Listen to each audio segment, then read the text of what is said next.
Oke, assalamualaikum warahmatullahi wabarakatuh.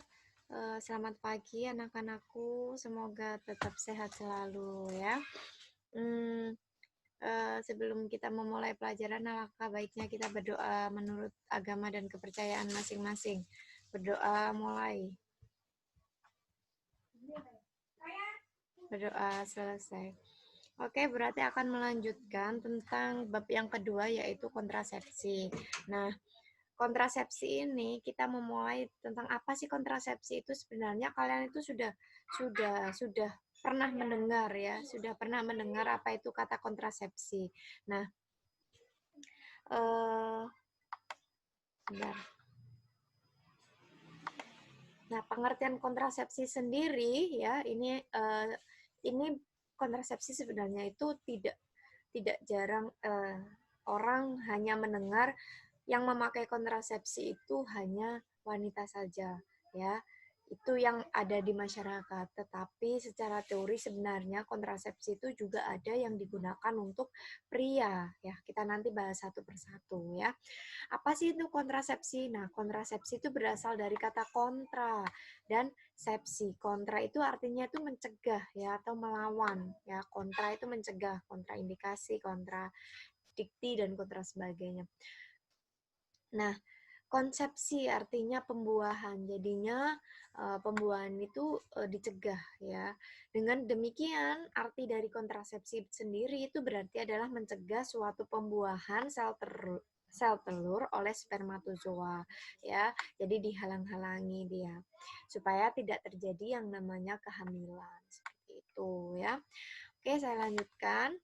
Nah, cara kerja kontrasepsi pada dasarnya sama ya. Intinya dia itu menghalangi ya. Pada dasarnya prinsip kerja kontrasepsi itu meniadakan pertemuan antara sel telur atau yang disebut sel telur itu pada wanita yaitu disebut ovum dengan sel mani yaitu disebut sperma ya. Dengan cara lain dia menekan keluarnya sel telur atau ovum ya. Yang kedua adalah menghalangi masuknya sperma ke dalam alat kelamin wanita. Kita nggak berbicara tentang mendeskripsikan wah ini jorok nih, enggak ya. Kalian udah besar, artinya sudah besar, sudah harus tahu yang namanya uh, apa itu namanya biologis atau mekanisme dari gimana proses pembuahan ya, seperti itu. Jadi kita uh, mendeskripsikan atau untuk tenaga kesehatan pun juga harus tahu seperti itu ya. Jadi yang kedua adalah menghalangi masuknya sperma ke dalam alat kelamin wanita ya. Tetap ya, ini juga sama, dia menghalangi sampai mencapai ovum, mencegah nidasi ya, seperti itu. Nah, yang ketiga, syarat-syarat alat kontrasepsi. Ya, alat-alat kontrasepsi itu kan di apa namanya? eh, dipakai untuk manusia. Jadi syarat kontrasepsi itu harus terpenuhi semuanya. Nah, yang pertama adalah aman ya. Artinya tidak akan menimbulkan komplikasi berat jika digunakan. Aman. Berdaya guna dalam arti digunakan sesuai dengan aturan dan dapat mencegah kehamilan. Ya, ini berdaya guna. Dapat diterima bukan hanya oleh penggunanya saja, melainkan juga oleh lingkungan budaya masyarakat.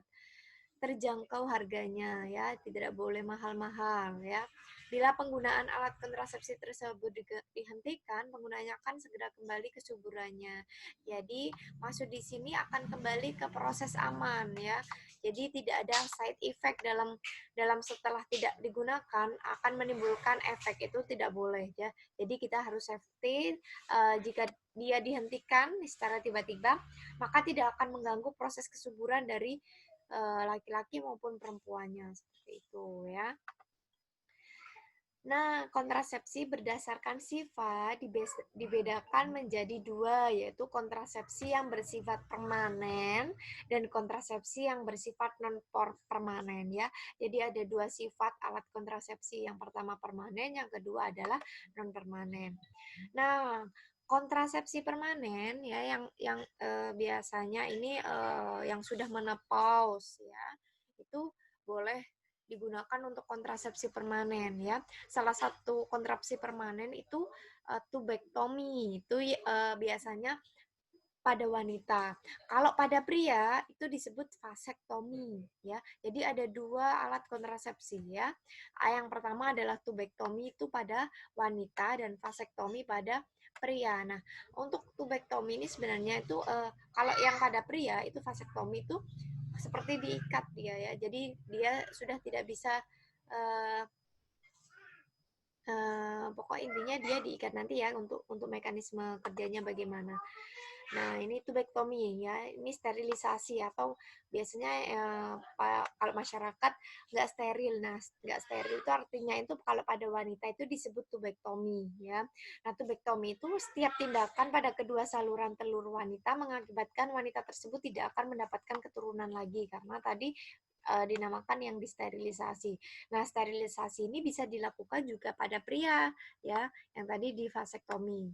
Dengan demikian, jika salah satu pasangan telah mengalami sterilisasi, maka tidak diperlukan lagi alat kontrasepsi ya. Jadi saya garis bawahi, jika wanita, salah satu wanita atau pria sudah mengalami tubektomi ya, sudah menggunakan alat tubektomi atau sterilisasi, maka tidak perlu penggunaan alat lagi kontrasepsi. Faktor-faktor yang penting dalam pelaksanaan sterilisasi adalah kesukarelawan dari asektor ya. Sektor itu penggunanya. Sterilisasi sebaiknya tidak dilakukan kepada wanita yang belum atau tidak menikah. Ini tidak diperbolehkan karena dia masih subur, kan belum punya anak ya. Pasangan yang tidak harmonis atau hubungan perkawinan sewaktu-waktu terancam perceraian dan pasangan yang masih ragu menerima sterilisasi. Jadi sterilisasi ini baiknya dikonsultasikan ke dokter ya. Kalau dia sudah melalui menopause ya. Kalau menopause itu udah jarang lagi ya, jadi kesuburannya juga dipertanyakan. Ini sterilisasi ini biasanya untuk yang ini ya. Keputusan untuk sterilisasi adalah jumlah anak dan usia istri. Misalnya usia istrinya 25 sampai 30 tahun, jumlah anaknya hidup harus 3 atau lebih. Jadi ada pertanggungjawaban secara psikis ya untuk melakukan keputusan sterilisasi ini ya. Jadi mungkin ya tadi ya disaran yang tadi salah satunya menopause, yang kedua waktu itu adalah usia dari si ibu itu mungkin sudah tua, kemudian anaknya mungkin lebih dari 3 dan sebagainya, yaitu pertimbangan dari masing-masing ya. Kemudian nah, ini pada proses tubektomi ya, sterilisasi pada wanita. Jadi kalian punya yang namanya nah, seperti ini. Ini yang pertama, ini adalah keadaan normal. Setelah kalian lakukan tubektomi atau sterilisasi pada wanita, ini tidak ada kabel penghubung. Istilahnya kabel penghubung di sini kan ada kabel penghubung kan, negara ini tadi ini dipotong ya dengan melakukan dengan cutter dan sebagainya, sehingga tidak adanya proses lagi untuk keluarnya ovum atau bertemunya ovum dan maninya tadi atau sperma, seperti itu ya. Nah, ini yang vasektomi ya, sterilisasi pada pria. Untuk yang sterilisasi pada pria, pemotongan pada saluran fase diferensia ya. Tujuannya supaya sperma tidak sampai ke ureter. Nah, dan akhirnya orang tersebut masih bisa mengeluarkan cairan, tapi tidak berasal dari kelenjar prostat ya. Nah, ini salah satu contohnya. Ini beberapa. Kalian yang cowok ya, sebelum kalian melakukan vasektomi ini, keadaan normalnya dia seperti ini. Jadi dia akan terhubung ya dari dua telur ini. Nah, sedangkan jika dia sudah mengalami vasektomi atau sterilisasi pada pria, nah kabel ini dipotong ya. Jadi tidak bisa keluar ya. Artinya bisa keluar mani itu, tapi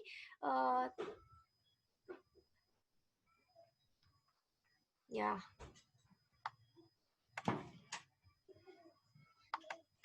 Oke ya. Kontrasepsi non permanen. Nah, kalau ngomong kontrasepsi non permanen sebenarnya yang permanen tadi sudah disebutkan ya, ada vasektomi, ada tubektomi. Nah, untuk kontrasepsi non permanen atau kontrasepsi yang sifatnya tidak tetap. Nah, metode tanpa menggunakan alat bantu dapat dilakukan dengan cara antara lain metode LAM, yaitu lactational amenhor, metode pemberian ASI pantang berkala, atau sistem kalender. Nah, ini tanpa menggunakan alat ya, maksudnya ini ya, tanpa menggunakan alat ya. Bisa menggunakan pantang berkala atau sistem kalender, kemudian coitus interruptus. Nah, kemudian ini saya lewati ya, sebenarnya langsung ke alat-alat kontrasepsi ini.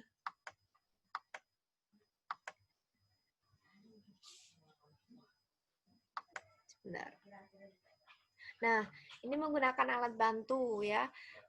Nah, kalau menggunakan alat bantu, itu sebenarnya sudah banyak di masyarakat sudah tahu beberapa alat kontrasepsi seperti pil KB, susuk atau implan, suntikan, kemudian ada lagi IUD ya. Memakai alat yang bertujuan untuk menghalangi fertilisasi seperti sperma dan ovum, menghalangi penempelan embrio. Jadi namanya itu IUD, intrauterine device. Kemudian ada jelly, tablet busa, spon.